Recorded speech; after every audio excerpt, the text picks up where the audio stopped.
Hello everyone, welcome to Salesforce Predator. In this channel we discuss about various concepts and technologies in Salesforce. In this video we'll see most important and commonly asked questions on Lightning Web Component in any Salesforce developer interview. First question is, what is Lightning Web Component?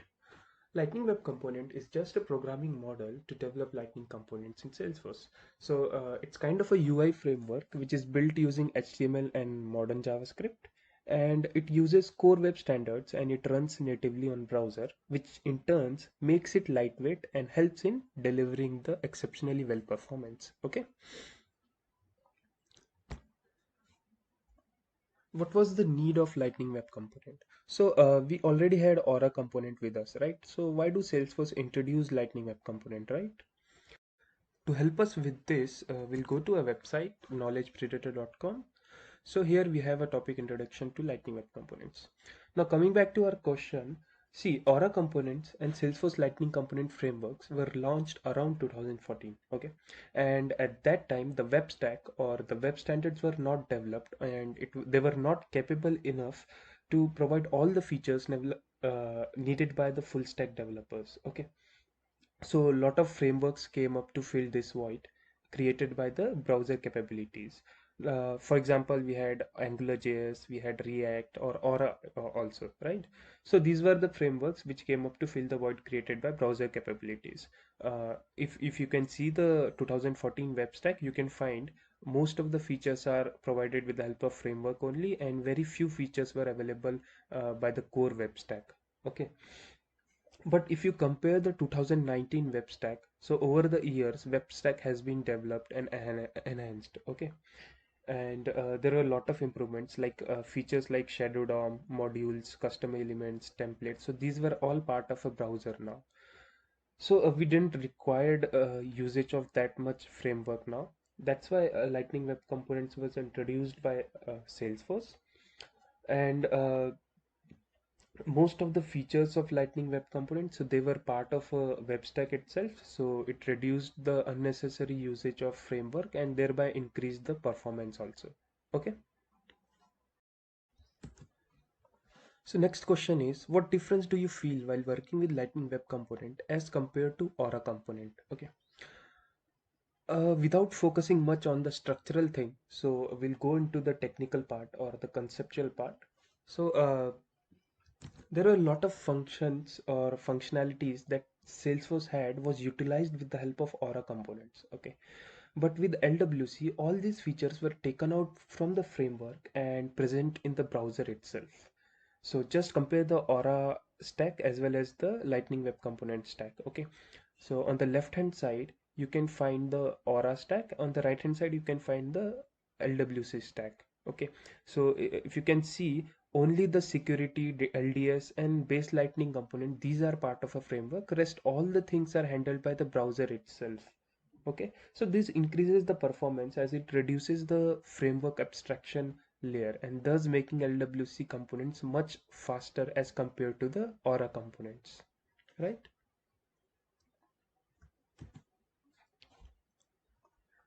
Next is, what are the benefits of working with LWC? Okay, so there are a lot of benefits as compared to Aura. First is Lightning Web Component is compliant with the current web standard. Okay, so it's the most updated one. Next, Lightning Web Component delivers exceptionally good performance as the core features are implemented natively in the browser itself instead of using the abstractions like in case of Aura, right?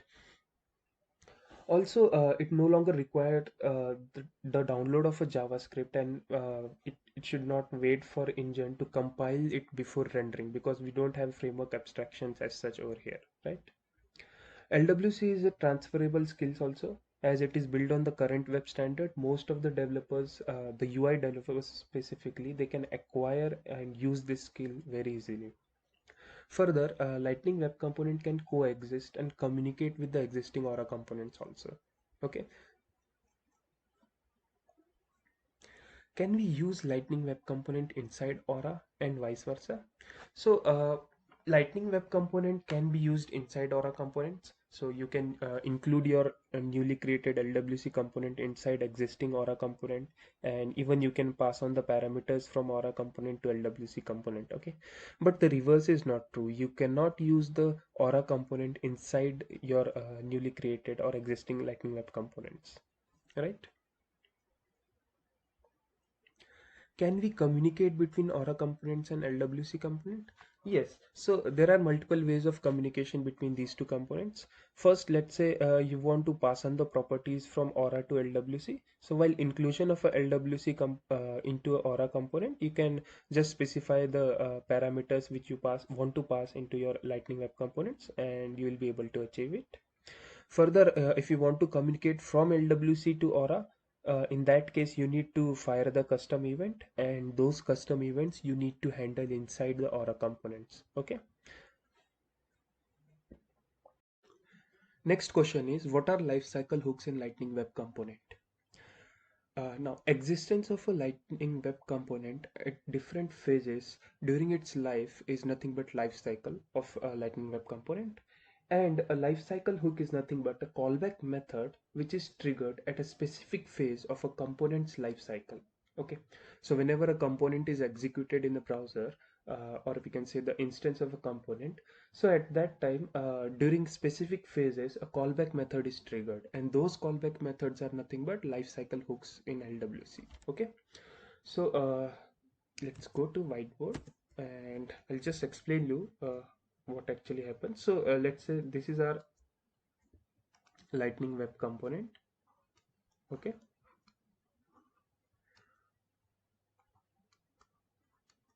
and whenever a Lightning Web component is created, a constructor is invoked. Okay,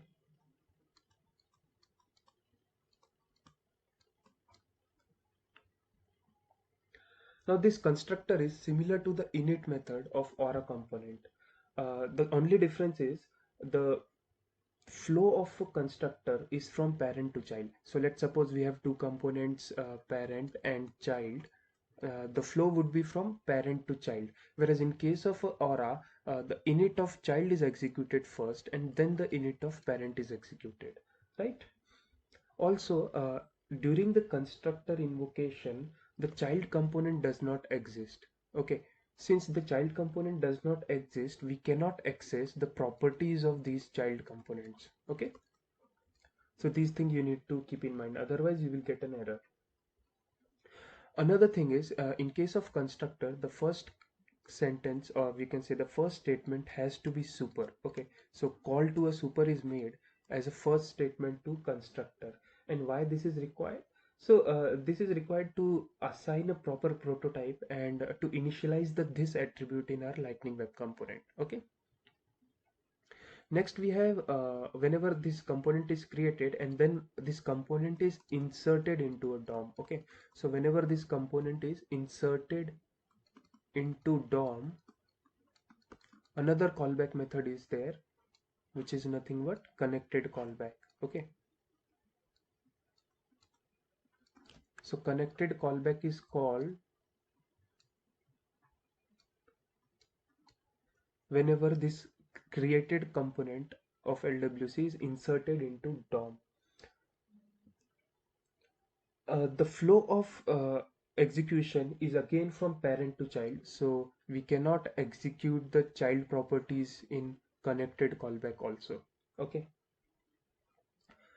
now whenever this component is rendering, there is another callback method which is nothing but render,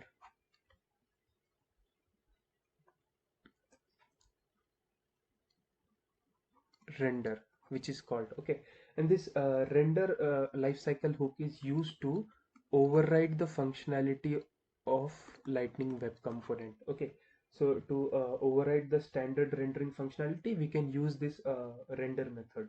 And again, this also flows from parent to child, right? Then once a component is rendered, there is a lifecycle hook method which is nothing but rendered callback. Okay,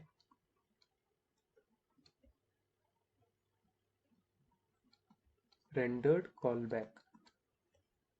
Now this rendered callback, it is called once component has been rendered and it flows from child to parent. So this is difference here. Okay, child to parent. Rest all the previous lifecycle hook methods were executed, or the flow was from parent to child, where in case of rendered callback the flow is from child to parent.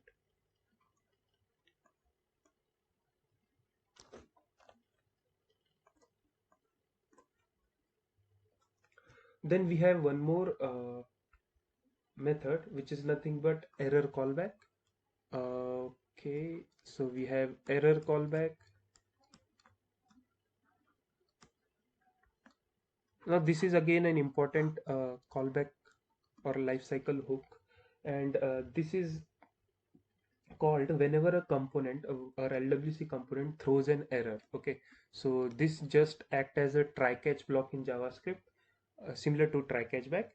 So whenever a component will throw an error, this error callback will catch that particular error and store it into a error object. Okay, so it will have an error, object where it will store the errors which it has catched. Okay, next we have another lifecycle hook method which is nothing but disconnected callback. Okay, so we have disconnected callback.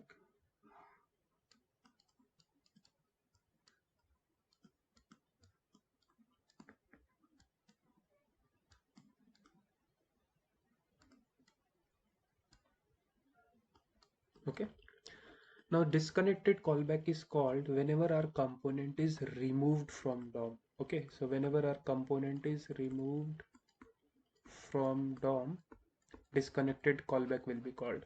One of the use case of disconnected callback is to unregister the listeners to which our component has been listening. Okay, so what happens is, let's say for example in PubSub model, what we do is, uh, in connected callback we listen to a particular events and or we can say listeners, and if we want to remove those listeners, then we can mention that in disconnected callback. Okay, this one. If you want to look these lifecycle hooks in more detail, and if you want to see examples, then you can visit to knowledgepredator.com, and here you can just search for lifecycle hooks. I've already added an article over here on lifecycle hooks, and I have also added an example, and I have shown like in which order these lifecycle hooks executes. Okay.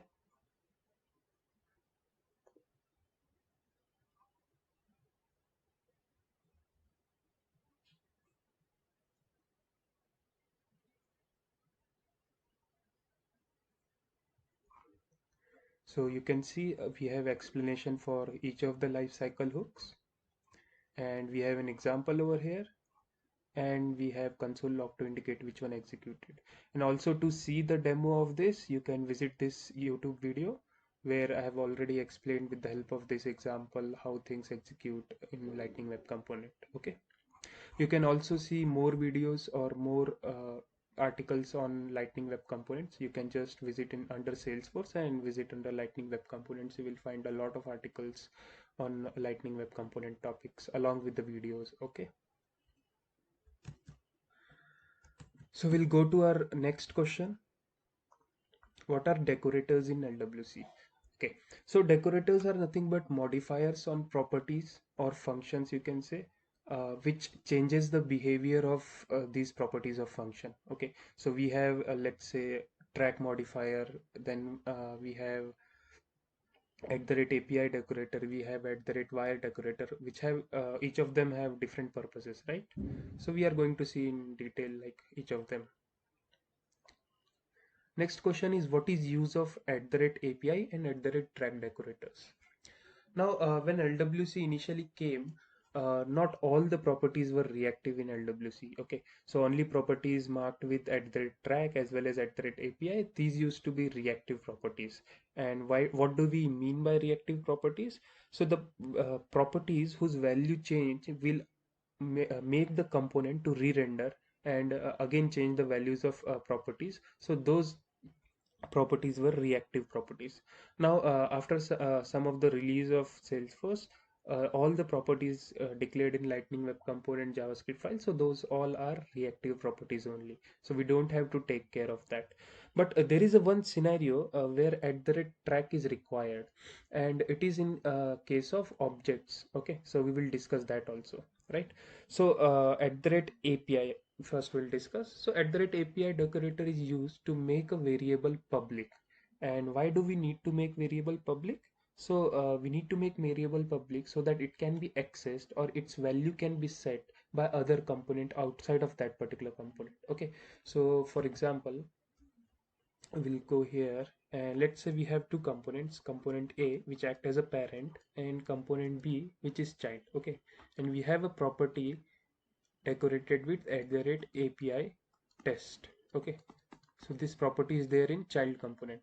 Now to change the value of this property, we have to make this property visible to the outside component. Okay, otherwise it will not be able to access this property, right? So for that we need to declare it with @API decorator. This means this property is public and parent component A can access and set the value of this property. Okay. @track, I already explained that earlier. To make the private properties as reactive, we had to use @track, but now all the properties are reactive only. So there is one scenario where we need to use @track. Okay, so for example, consider an object student. Okay, so student object is there and name, roll number. So this is the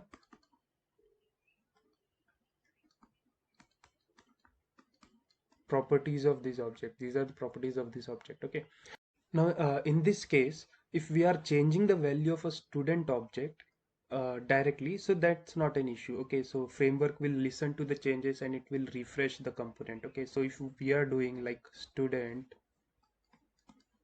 let's say this dot student, right, equals to name and test1,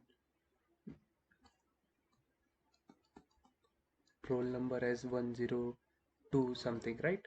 If we are doing this way, then framework will notice the change and it will re-render the component. But in case if we are just changing the property of this object, for example, let's say we are using this dot student dot name equals to test2, let's say. Okay, so in this scenario, the framework will not listen to these changes and will not re-render the component unless and until we have declared this this student with @track decorator. Okay, so this is where @track is still in use and it's not been removed. Okay, so we'll go to our next question. Next question is explain @wire decorator, or what is use of @wire in LWC. Now using @wire is one of the way to make server call from JavaScript into the Apex. Okay, so the steps are like, first you need to import the Apex method which you need to make call to. Then you need to bind it with @wire decorator. And on the server side, you need to annotate the Apex method with Aura enabled and then cacheable equal to true as a parameter. Okay. Let's say if you want to know more about syntax, so you can always go to Knowledge Predator, search for the article having @wire. So this is the article. Just go into it. Here you can see the steps to use @wire. Okay, and you can bind it to property as well as you can bind it to a function also. Okay, and in the server side, I'll just show you the method on the server side. Yeah, so this is server side method. You need to know that we have to annotate it with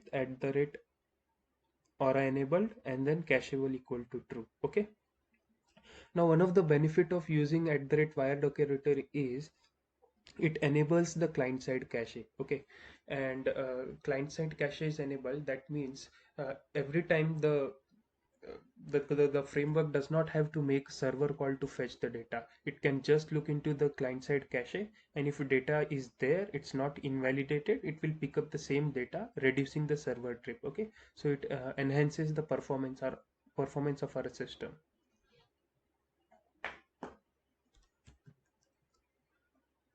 Next question is it mandatory to write cacheable equal to true for aura enabled method which we have binded with @wire decorator? Yes. So it is mandatory for method on the server side to be annotated with aura enabled, and then parameter should be cacheable equal to true when we are using @wire to make server call. Why? Because @wire has to have the cache enabled. Okay, so client side cache has to be there, and to make that enable we need to use cacheable equal to true. Okay, what is imperative call to server in LWC? Now we saw one way is to use @wire to make a server call, right? The other way is using imperative way. Okay, now with imperative the client side cache is not required, so it's not a mandatory thing. You just have to annotate the server method with @or enabled, and the steps are similar, kind of similar we can say. So you just have to import the apex method. Okay, and then you need to make call to that apex method and then fetch the data, or even one more advantage of using imperative way is you can even modify the data uh, after fetching it, or even also you can perform DML in the server side method. Okay, so if you want to look into example, you can just go here. You can see imperative apex server calls in LWC. Okay, so this is the component, and you can see we have imported an apex method here in this line. Then we have made call to the server using this line, and we have received the result over here. Okay, if you want to know more details about @wire and imperative call, and also want to see a demo on it, so you can always look into this video. Okay,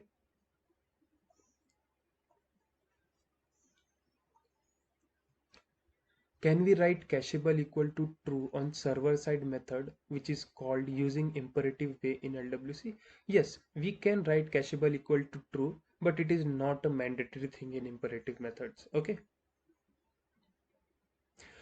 one more thing is, if we are writing cacheable equal to true, so in case of imperative method, so the only disadvantage would be you would not be able to modify the data. Okay, so data will be immutable and you will not be able to perform DML operations inside that method.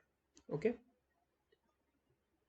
next question is, what is one-way binding and two-way binding, and which one is used in LWC? Now in LWC, first of all, there is one-way binding. Okay, if you have already worked with Aura component, you might be aware of bound and unbound expressions, right? So in case of Aura components, we can have two-way bindings, but in LWC, there is always one-way binding. Okay, and why it is there? It is there to maintain the accountability, also like to avoid the confusion, because changes in one place should not affect the change in a value to other place, right? So for example, I'll explain you. Okay, so there are two scenarios. First, let's say we have two components, child component, okay, and let's say we have parent component. Okay, and inside parent component we are including the child component, and in parent we have a parameter, let's say name, and we are binding it to first name in child. Okay, this way we have included the child component inside parent, and in child also we have this parameter first name. Okay, and we have decorated it with @API so that parent can access this. Now, whenever there is change in the value of this name from the parent component, the change should be and will be reflected to the first name property of child component. Okay, but vice versa is not true. That means whenever there will be change in the first name of child component, the change will not be reflected to the name property of parent component. Okay, so this is nothing but one-way binding, and this is made to ensure that the value changes in this component should not affect the value changed in the parent component. Okay, so however, if you have worked with Aura components, and in Aura components we have two things. We have bound expressions and we have unbound expressions, right?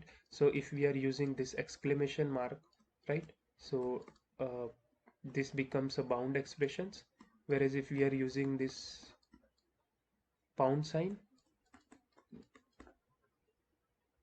as a prefix to these properties, so in that case it becomes unbound expressions. Okay, however, there is no such case in LWC. We have one-way binding only. Okay, there is one more scenario for this. Okay, so this was the first scenario.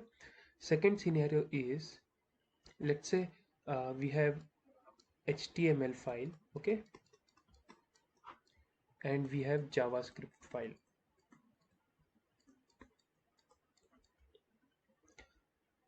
Now in HTML file, let's say we have lightning input,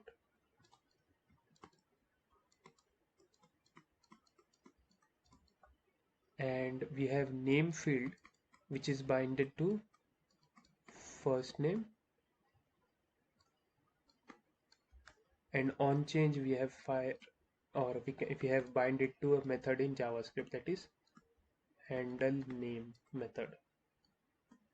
Okay, and inside a JavaScript what's happening is we have this handle name method, and what we do is usually it will be like this dot first name equals to event dot target dot value, right?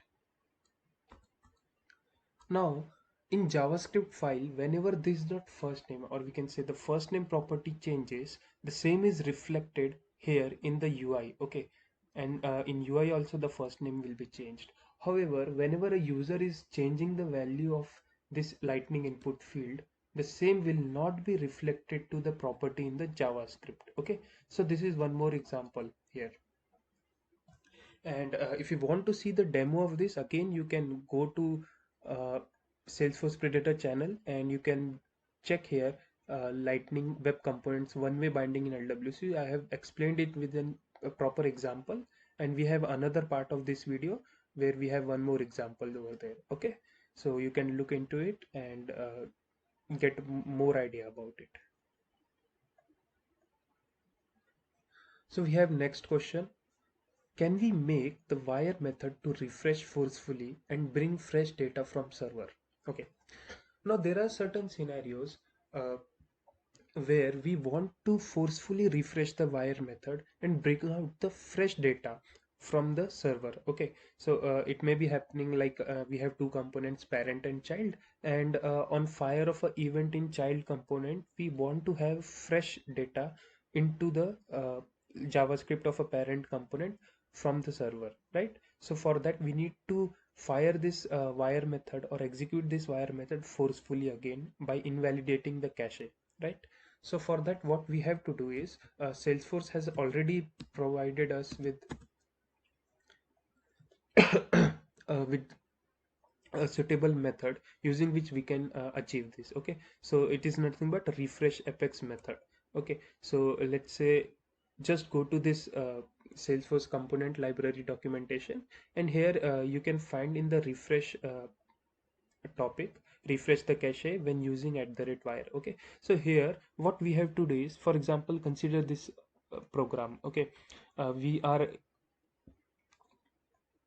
importing a get opportunity over amount method from server, right? And what we are doing is we are binding it and passing a certain parameter, and then result is stored in this attribute, opportunities over amount.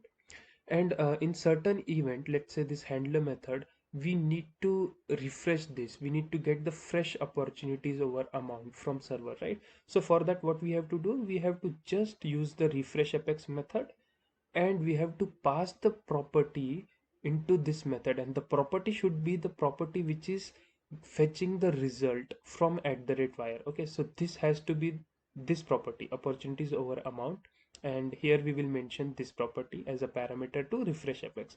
So what will happen is, whenever refresh apex will be called, there will be a promise returned, and that promise will be resolved, and once the promise is resolved, the newly data would be fetched from server and stored into this property itself. Okay, so this is how we can make the @wire to forcefully fetch the new data from server.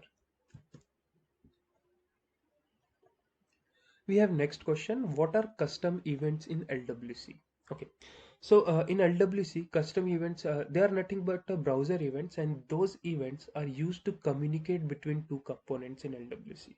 So whenever, let's say, we have to pass on the data or inform a particular component that certain things have happened in another component, then in that scenario we will use custom events.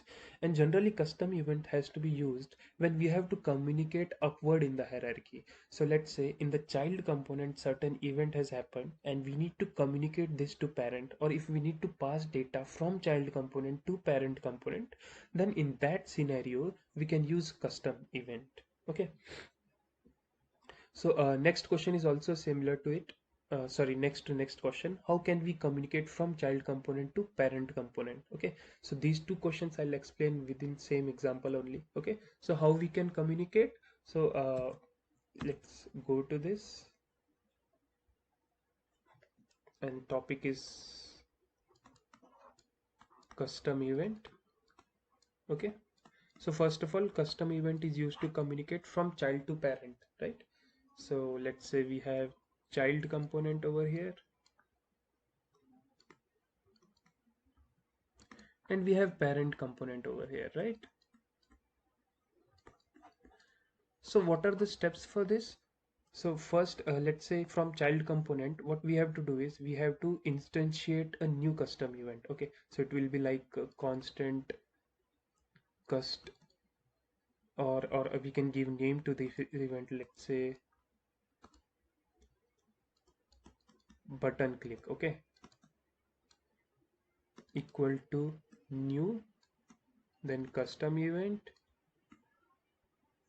and here we have to pass the name to this event. Okay, so let's say button click, again we are passing the name, and if we want to, we can pass the parameter also, and the parameter has to be passed using detailed property. Okay, so we have to use detailed property and assign the value to this detailed property, and once we have instantiated new custom event, we need to dispatch this event. Okay, so this dot dispatch, and here it will be the name of property which is holding the event. Okay, now once this is dispatched, we need to handle it inside a parent, and while handling we need to and add a prefix on, and then button click is nothing but the name of event, the name which we have given over here, and we need to bind it to a JavaScript method. Okay, so this is very simple. Again, in JavaScript method, whatever operations we need to perform, we can perform that. Okay, so if you want to see example, let's go here, and from child to parent we need to communicate, right? So for example, let's say we have its parent as parent component, its child as child component. So in the child component we will create new event button click, then dispatch that event. In the parent component, when we are including the child component, we need to use this on and the name of the event and bind it to JavaScript method. Okay, and in the JavaScript we can just handle this event by using this function, right? And if we want to pass parameter, we can pass parameters also. So we can even pass single parameters, we can pass multiple parameters through the event, but we have to use it by with the help of detail property. Okay, so here is an example where I'm passing a parameter along with the event, right? So see, we have this this is the name of event, okay, and detail colon fourth. So this is the data which I am passing along with this event. And in the parent component, so I can see on button click bind it with a function in JavaScript, and in the JavaScript you can see handle click this dot child parameter equal to third, right? Or we can say if we are passing the data, so event dot detail will hold the data from which we have passed from child component. Fine. So this is how we can communicate from child to parent with the help of custom event. So we have looked into 16th and 18th question both. Next is how we can communicate from parent component to child component, right? Now there are two ways to communicate from parent to child. First is very simple, we just has to bind the properties. Okay, so in the child component, the property which we want to get value from parent, we have to annotate it with @API, so that this decorator will make it a public property, and from parent we can pass on the value to the child components property directly while including the child component inside a parent component, right?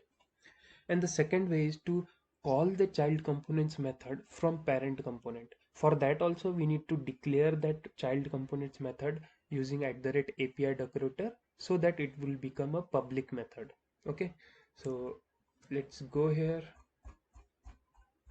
We'll look into Lightning Web Components and we will see communicating from parent to child. Okay, yeah, I can zoom this a little bit. Right. So first is passing the property values from parent to child, right? So let's say we have this component child where we have property @API my name. Okay, so this is a public property. Now this can be accessed from parent component. So what we can do is, while including the child component inside this parent component, we are passing a value child param from the parent component to this property, my name property. Okay, also notice the syntax. So Pascal case we are using my dash name, right? And in the child component we are assigning the value to this property, right? So if you load this component and add a console log over here in the child, so you will be able to see that in the child component value is getting changed from the parent component itself. Okay, similarly, we can make call to the child components method from parent component. Okay, so let's say this is a child component, right? And we have a button over here. Then we have a child component method. This is just child method, right? And we have added alert to just check whether it's being called correctly from parent or not, right? And in the parent, we have included this child component, right? We have added a button called child method, and in the JavaScript method what we are doing, we are fetching the this entire child component. So how we can do this? So there is a syntax for this. We can use this dot template dot query selector. Okay, and inside that we need to use this child component's name. Okay, so this identifier will fetch us entire child component, and then using dot child component's name, method's name. So this is the method, right, in the child component. So this method name we can use here. So template dot query selector, we got the result here in the variable, and this dot the child components method, and we are able to make call to the child components method. So in the below you can see this is child method, this alert has been fired successfully. Okay, so this is how we can make a call to the child components method. So if you want to watch the video of this entire demo, you can check here in the Salesforce Predator channel, or from here also you can watch this entire video. Fine.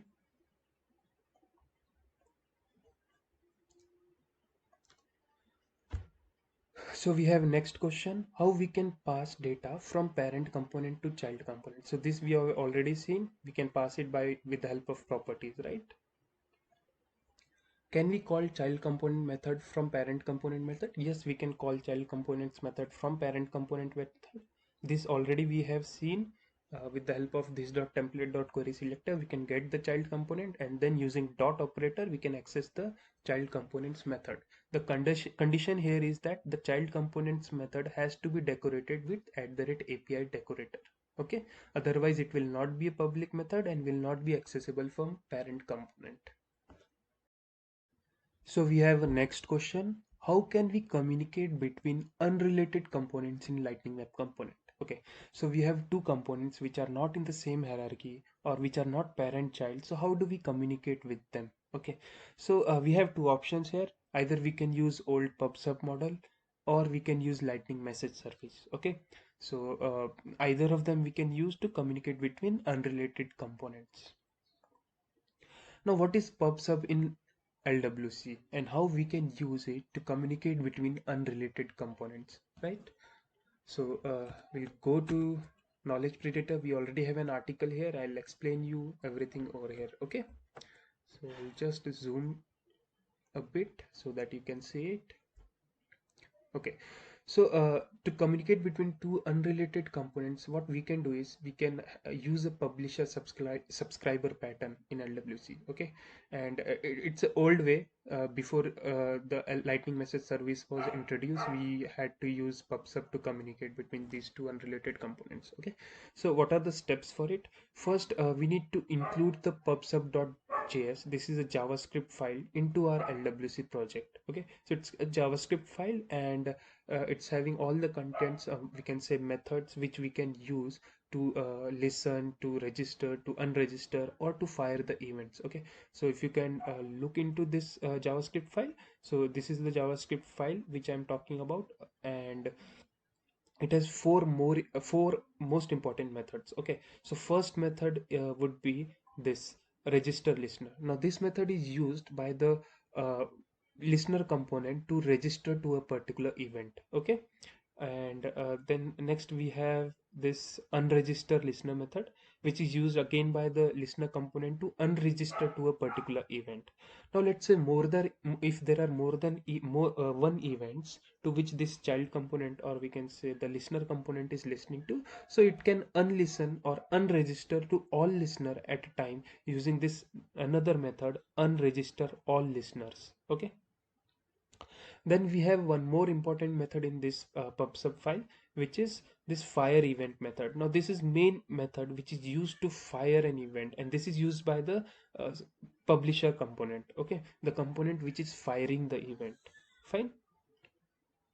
And one important thing to look into in this file is this statement export and this all method. So what we are doing is we are exporting all these method, so that if some component is including this PubSub file inside it using the import statement, that component will be able to call these methods because we have exported these methods. Fine. Now let's say we have two components.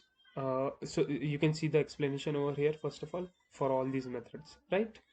Now let's say we have two components. First is a publisher component and second is a subscriber component. Publisher component is a component which is firing the event. Okay, so this is pub component for us, and in the JavaScript file we have included the page reference and we have included the fire event method from this pub-sub file, right? And using this fire event method, we are firing an event, we are passing page reference which will indicate which component is firing, and then we are passing the name of this event, and we are passing certain parameter which we want to pass to the listener component, right? So we have created a parameter and we are passing that parameter using this method. Okay, now we'll come back to the subscriber component. Now this is the component which will listen to the event. Okay, so here you can see we have used import register listener, unregister listener from publisher subscriber file, right? PubSub file.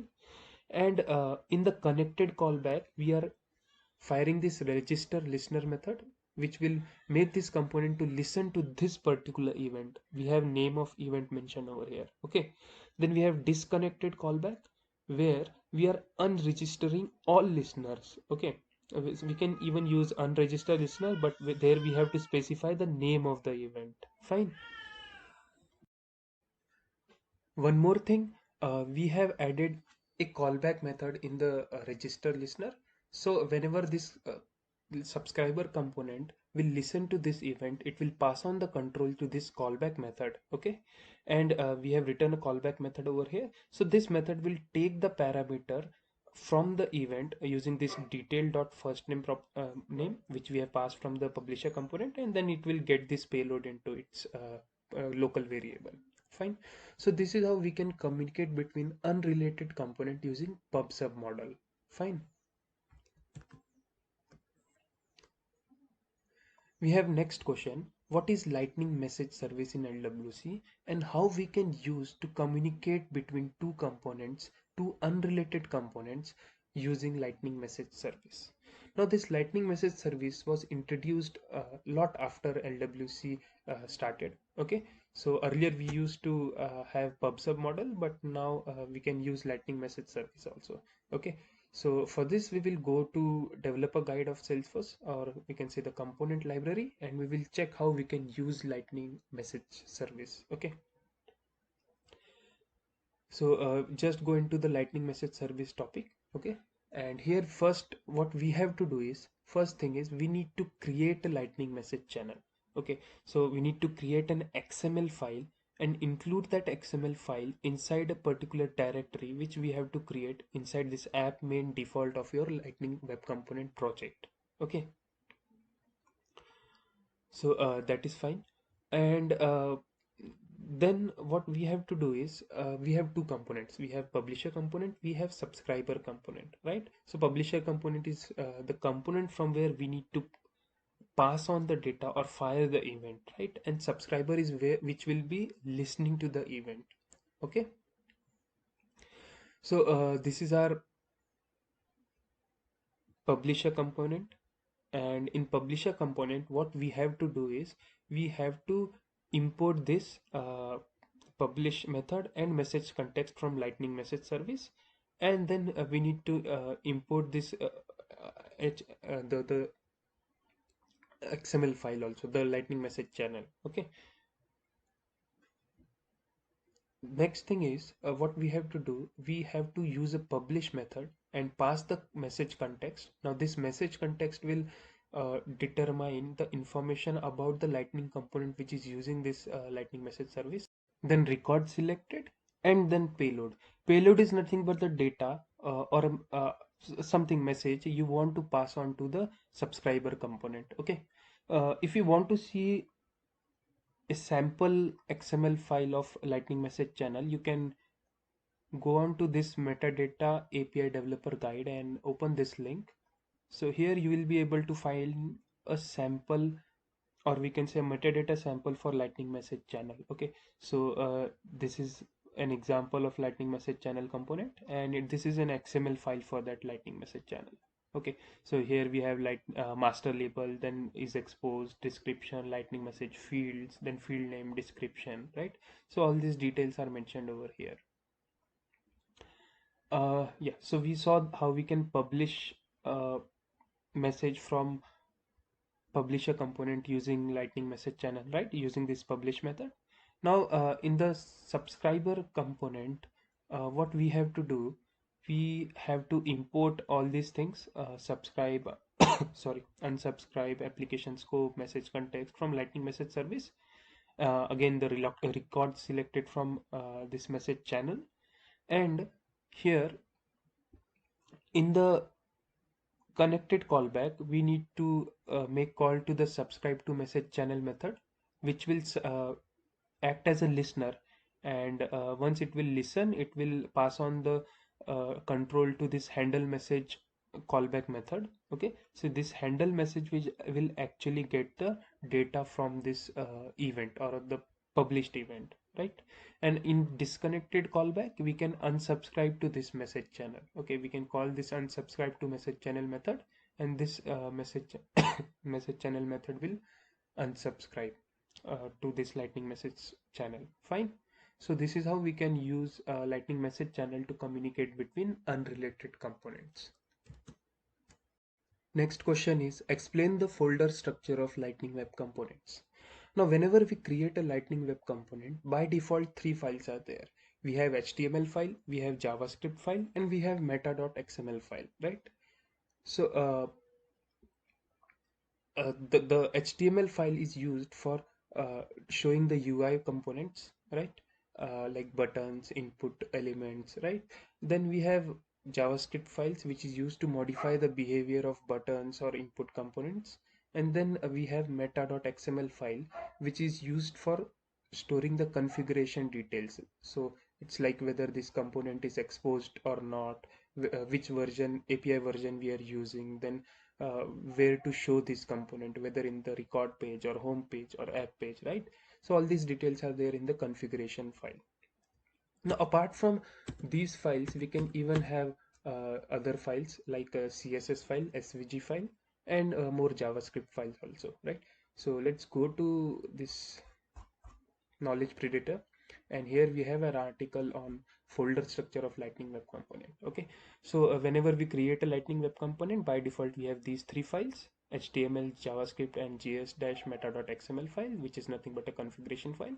Okay, and apart from this we can add CSS file, so which will be used to store the stylings related to this component. Then we have SVG files where we can store the icons also, which we will be using in this lightning web component. And apart from this we can even create more JavaScript files and more HTML files also. Okay, can we include more than one JavaScript file in LWC component? Yes, we can have more than one JavaScript file in Lightning Web Components. For example, in case of publisher subscriber pattern, we do include an extra JavaScript file in our Lightning Web Component project, right? So we can have these multiple JavaScript files. Can we include more than one HTML file in Lightning Web Component? Yes, we can even include more than one HTML file in our LWC component. And we can even optionally render which of the HTML file is to be shown to user based on certain conditions. Okay, just for an example, we can go to our browser and we can go to the component library, and there we can search this HTML templates. Okay, now in HTML templates you can see this topic, render multiple templates. Now here what we have done is we have created two HTML files. Okay, so these are the two HTML files: template1.html, template2.html, and we have a JavaScript file over here. And what this JavaScript file is doing, it's rendering the component based on condition. Okay, so you can see this render method. So here we are using return this dot template, and then this ternary operator. So if this is true, template 1 will be rendered, otherwise template 2. And initially template 1 is true, so template 1 will be rendered. But we have a button over here in the template 1 which calls the method switch template. And in switch template, what happens, this template 1 is set to false, and if it is false, then what will happen, template 2 will be rendered. Correct. So on click of this button, we will change the HTML template which will be rendered to user. So this way we can have multiple HTML file in our Lightning Web Component, and we can even render one of them optionally based on certain conditions to user. Okay. We have next question. How can we include Lightning Web Component inside home page, record page, or app page in Salesforce? Now to include these components anywhere, changes has to be done in configuration file, that is meta file, right? And there we have targets. So if I can go here in the folder structure and go into the XML file, you can see the structure of XML file, right? So here we have API version is exposed, and then we have targets. Now in the targets we can specify different targets where we want this component to be included. Okay, so either we can have lightning app page, lightning underscore record page, or home page. We can specify it over here. And once we have specified this, what we can do is we can go on to a particular, let's say a record page of an object, edit the layout, and there we can drag and drop the custom lightning web component.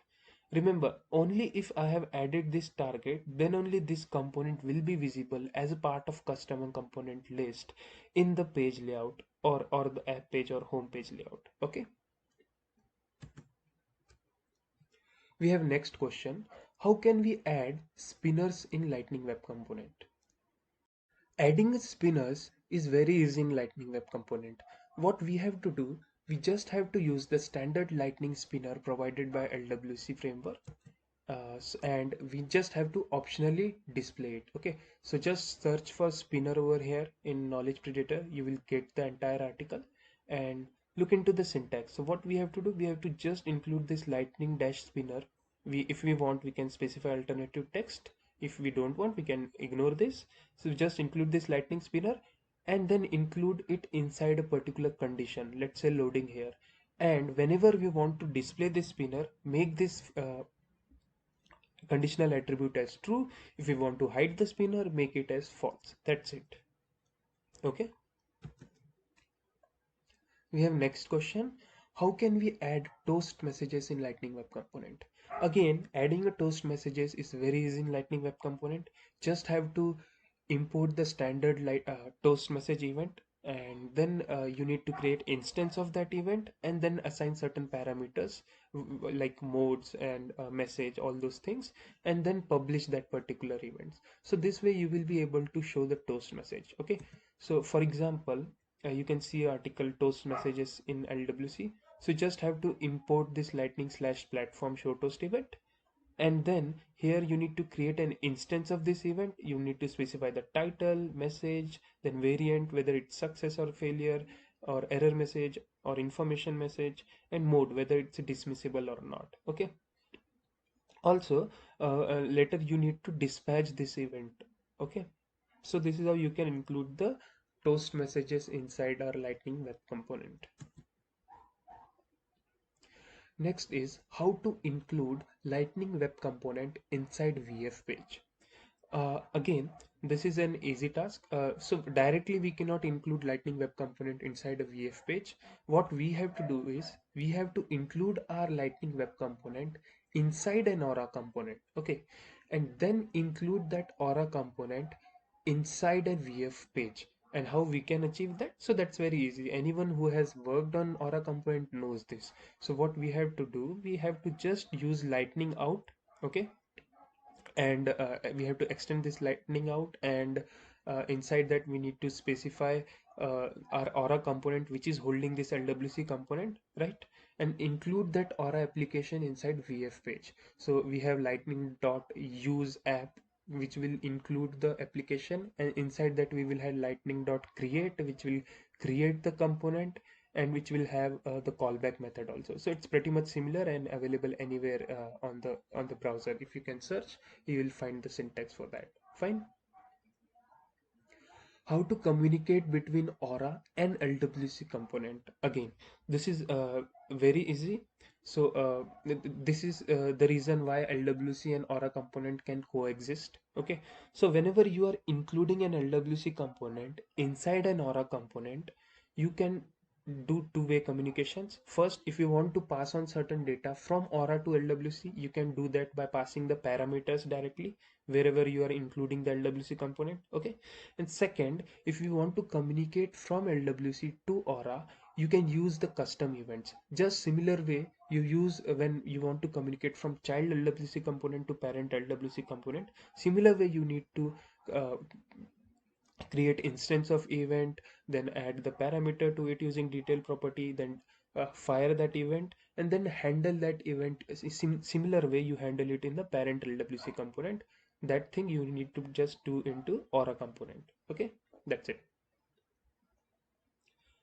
What is the validity attribute in LWC? Validity attribute is used to check the validity of all the data entered by a customer or user into a form created, let's say in LWC UI. Okay, so if the all the details entered are correct, then only we should proceed ahead for saving or inserting that record into Salesforce, right? So to check or to validate all these entries, we have a validity attribute. Okay, so let's go here. I'll explain you. So consider a scenario where we have two input fields. Okay, so we have input field 1, we have input field 2, and we have a submit button over here. Okay, So what happens, let's say user comes and enter details over here and he forgets to enter a detail over here, and this field is a mandatory field. Okay, in that scenario we should prevent user from clicking on submit and proceeding ahead with the DML operations, right? Otherwise it will create backend errors and that won't be visible to users, right? So for that we have validity attribute. Okay, we have a validity attribute which checks whether all the inputs entered by users are valid or not, and only if this validity attribute results to true we allow customer to go ahead and submit. Otherwise we will show errors on UI that this particular field has not been entered, or this particular field was not entered according to the expected input values, right? In LWC, we have input dot check validity and input dot report validity. Okay, so what we do on click of submit, we iterate over all the input fields and we check the validity of each of the fields. And if any of the field is not uh, showing the correct validity, not returning the true, in that scenario we report the validity and we do not go ahead with the submit button functionality. So this way user will also came to know that this is a particular error on UI which is preventing us to go ahead with the submit operation. Okay, now if you want to go into the code details, you can go and check this video on Salesforce Predator channel. Here, with the help of example, I have already explained how we can use the validity attribute with multiple input form values and prevent user from going ahead with the submit functionality. Okay,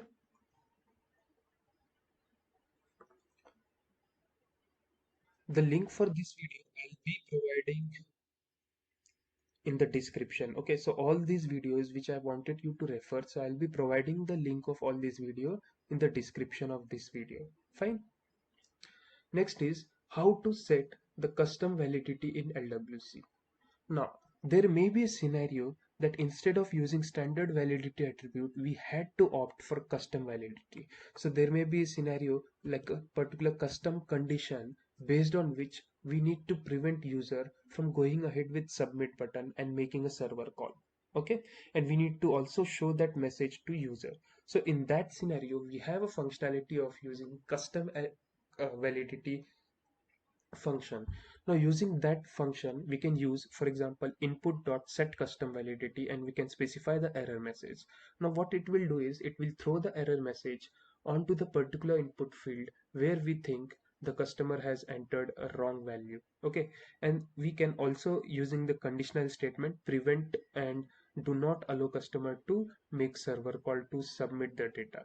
Okay, so this is also explained in the same video, and you can refer to this video and clear all the doubts regarding to custom validity as well as standard validities in Lightning Web Component. Okay, now these were all very important and most commonly asked questions on Lightning Web Component in any Salesforce developer interview. So I wish you all the best for your interview. Do not forget to subscribe this channel. Thank you.